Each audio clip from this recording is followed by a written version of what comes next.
শহর আগরতলার ঐতিহ্যশালী ডিম সাগর, যারা 50-60 দশকে এই ডিম সাগরকে দেখেছিলেন, নয়না বিরাম প্রাকৃতিক সৌন্দর্যে বড়ভূর ছিল এই ডিম সাগর। মাঝখানে একটা ছোট দ্বীপ, চতুর্দিকে যা জল বেষ্টিত ছিল। এই ডিম সাগর অনেক দিন পরে, খুব সম্ভব মনে হয় বিগত বামফ্রন্ট সরকারের আমলে, এটাকে জনসাধারণের জন্য উন্মুক্ত করে হাঁটা চলা আবার বৃদ্ধ বনিতার জন্য পার্কের আকারে তৈরি করা হয়েছিল। অধুনা দেখছি এই ডিম সাগর একটা মরণ ফাঁদে পরিণত হয়েছে। ফুটপাত দখল করে এখানে 5-7টা কি স্টল জানি বানানো হয়েছে। যারা কে করেছেন, কি উদ্দেশ্যে করেছেন জানি না, কিন্তু বিজেপি সরকার আসার পর আমরা দেখেছি রাস্তায় রাস্তায় হকার উচ্ছেদ করে শহরে আগরতলাকে অনিন্দ সুন্দর করার একটা প্রচেষ্টা নেওয়া হয়েছিল।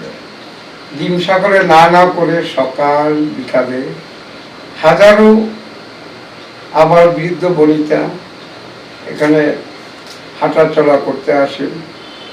কেউ রুগী, কেউ স্বাস্থ্যের কারণে, কেউ ছোট ছোট ছেলে মেয়েদের মুক্ত হাওয়া খাওয়ার জন্য এখানে আসে। কিন্তু যা দেখেছি খানাখন্দে ভরা, পরিষ্কার পরিচ্ছন্নতার তো বালাই নেই।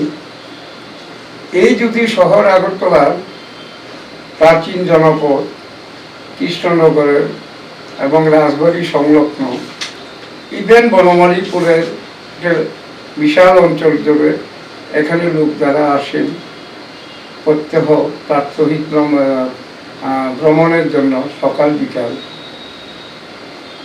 ওদের চলাফেরার দিকে দৃষ্টি রেখে যদি মাননীয় সরকার, রাজ্য সরকার এটাকে রাস্তা মেরামত করে এখানে ইন্ডিজিনিয়াস যেসব ফুল গাছ আছে, বেলি, চাপা, গোলাপ, চামেলি লাগালে এটা মনে হয় আরো মনোহারী এবং সুন্দর হতো। কিন্তু কে কার কথা শুনে, কে কার ব্যাপার দেখে, সবাই এখন দেখছি যা ছিল তার থেকে আরো ডিটেরিয়েট করছে ডিম সাগর। আমি শহর আগরতলা, কৃষ্ণনগর শুধু নয়, রামনগর, বনমালীপুর, অভয়নগরের আপামর জনসাধারণকে আমি আবেদন করছি, এই ডিম সাগরের অনিন্দ সুন্দর পরিবেশ রক্ষা করে যাতে আগামী দিনে কচিকাঁচার ছেলে মেয়েদের এবং যারা সিনিয়র সিটিজেনদের হাঁটা চলার জন্য এটাকে আরো সুন্দর করে বানানো হয়, তার জন্য আমি রাজ্য সরকারের কাছে আপিল করছি।